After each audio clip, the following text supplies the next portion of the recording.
Imana ni iceceka, ntiyigeze iceceka, iravuga, irayobora, irihishura. Yego n'ubu iracyavuga ikoresha ibimenyetso bigaragara, ariko ikibabaje ni iki? Benshi ntibabimenye kuko batazi kubyumva. Imana irimo kugerageza kugera ku bantu bayo, ariko abo bantu ntabyo bazi, bahugiye mu bitagira umumaro, aho kumva ijwi ry'Imana. Ibyabaye bagira ngo ni amahirwe gusa, kandi nyamara ari ubutumwa buvuye mu ijuru. Yesu yabivuze neza muri Yohana igice cya 10:27. Intama zanjye zumva ijwi ryanjye, ndazizi kandi zirankurikira. Ibisa amahitamo ku mukristo ni uburenganzira bwahawe umuntu igihe yabyawe mu mwuka. Niba uri we ushobora kumva ijwi rye, ariko se koko uraritegereza? Wigeze ukanguka nijoro hagati mu gicuku nta mpamvu igaragara? Wigeze wumva umutima wawe udatuje? Wigeze wumva ubutumwa bumwe buvuga mu buryo butandukanye ku bantu batandukanye inshuro nyinshi? Ibyo si impanuka, si ukwibeshya. Bishobora kuba ari umwuka w'Imana uri kugerageza kukugeraho. Ibi si ibintu bishya. Soma muri Samweli wa mbere igice cya 3. Imana yahamagaye umwana Samweli, ariko ntiyamenye ijwi ryayo. Yibwiraga ko ari Eli umuhamagara. Byasabye umuntu mukuru mu kwemera kugira ngo amufashe kumenya ko ari Imana iri kumuvugisha. Na n'ubu niko biri. Benshi bumva Imana ariko ntibamenya ko ari irimo kubavugisha. Babona ibimenyetso ariko bakabifata nk'amarangamutima, umunaniro cyangwa amahirwe. Ariko Imana iravuga, nge ndabizi neza kandi nibyo. Igihe kirageze ngo ubashe kumenya ibi bimenyetso, nukabyima amatwi, nukabifate nk'ibintu bisanzwe. Yawitoza kumva igihe ijuru ririmo kukuvugisha. Uyu munsi ndakwereka ibimenyetso 7 bigaragara bishobora kuba bigaragaza ko Imana irimo kuvugana nawe. Ibimenyetso bifatika bishobora no gusuzumwa muri Bible bigaragaza ko ijuru ririmo kugerageza kukwitaho. Icyo usabwa gusa ni ugukanda subscribe na like, ubundi tugakomeza. Ibi bimenyetso ngiye kukubwira ntabwo ari ngombwa ko byose ubibonera icyarimwe. Niyo mpamvu ugomba kureba video kugeza irangiye, wasanga icyanyuma aricyo kigeze kukubaho ntiwabimenya. Tudatinze reka dutangire n'icyambere. Ikimenyetso cya mbere dore ni iki: gukanguka hagati ya saa 9 na saa 11 z'ijoro. Niba herutse cyangwa umaze iminsi ukanguka hagati ya saa 9 na saa 11 z'ijoro buri gihe, tegereza. Ibi bishobora kuba atari ibintu bisanzwe. Ayo masaha yo mu rukerera akunze kwitwa isaha ya 4 mu nyandiko za Bible. Igihe Imana ikora, ivuga kandi ihishura ibyigambiriye. Soma muri Mariko igice cya 1:35. Hatubwira ko mu gitondo cyane hakiri kare Yesu yarabyutse, asohoka ajya ahantu hiherereye arasenga. Yesu ubwe yahitagamo ayo masaha yo gutuza no guhura n'Imana se, nta nduru cyangwa akaduruvayo. Muri roho hagati ya saa 9 na saa 11 z'ijoro ni isaha yera, ni uburyo bwo guhura n'Imana. Mu gihe isi yose irimo gusinzira, ijuru riba ririmo kuvuga, risubiza ibyifuzo by'abantu. Niba uri gukanguka muri ayo masaha ukabura amahoro, nukabyita ibizazane, Imana ishobora kuba iri kukubyutsa kugira ngo usenge, usabire umuntu runaka cyangwa kwigisha ikintu runaka. Icyo gishobora kuba ari igihe cyo kumva amahirwe yayo cyangwa ubutumwa bukomeye bukugenewe. Ntukihutire gufata telefone yawe cyangwa ngo birakariremo, ahubwo tuza uvugisha Imana. Wowe uvuga uti, vuga Mwami, umugaragu wawe arakumva. Iyi Imana igukanguye saa 9 ntusinzire, ahubwo senga, kuko iyo saha niyo ishobora guhindura ubuzima bwawe.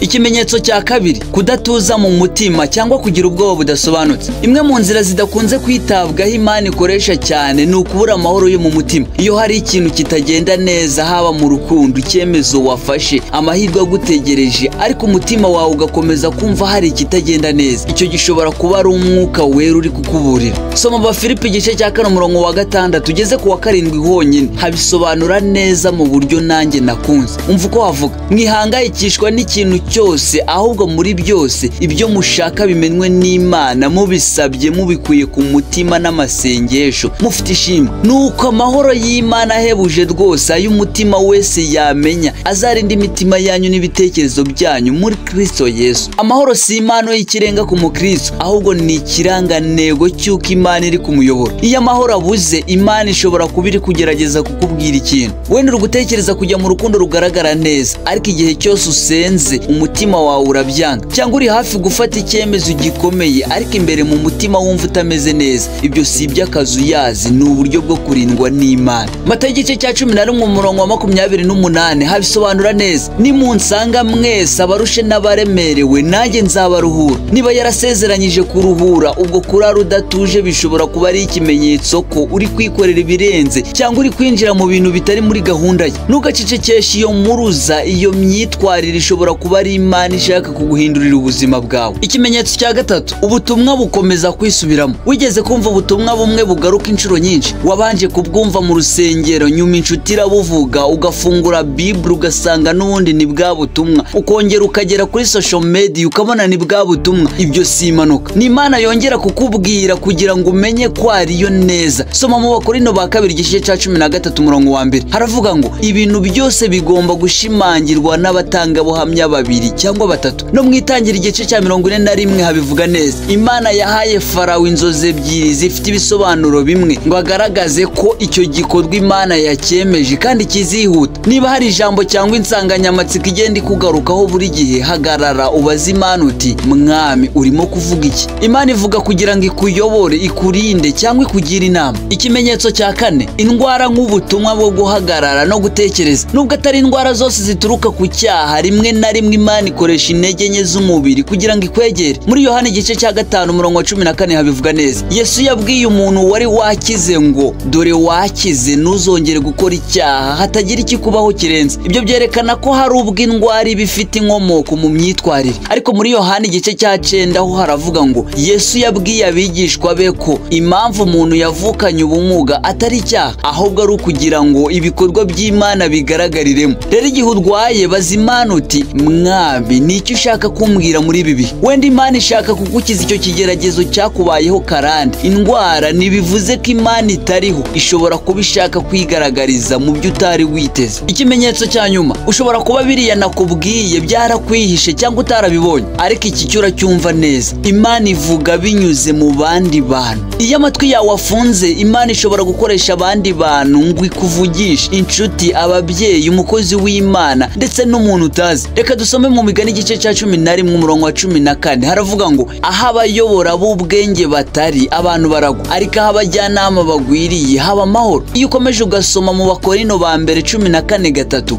Bibiliya ivuga ko ubuhanuzi bugamije gukomeza, gukangura no guhumuriza. Niba umuntu avuze ijambo rikwibuka, rikaguhindura, rikaguhumuriza mu gihe cyari kigoye, ushobora kuba wumvise ijwi ry'Imana binyuze kuri we. Icyo wamenya ni iki ngiki: Imana iracyavuga, igikoresha ibimenyetso bifatika kugira ngo igaragarize abantu bayo ibyo ishaka. Ariko ikibazo ni iki? Ese turi maso ngo tumenye igihe ijuru rivuga? Nukirengagiza ibyo bimenyetso, nubifate nk'ibisanzwe, jya witoza kumva ijwi ry'Imana binyuze mu buzima bwa buri munsi. Iki kiganiro ni isomo udashobora kwiga mu ishuri, kandi ndabizi neza ko rikuruhura umutima. Ngahihangane nawe uduhe subscribe kugira ngo ujye ubona amasomo meza. Mugire amahoro n'amafaranga, njye ndabakunda.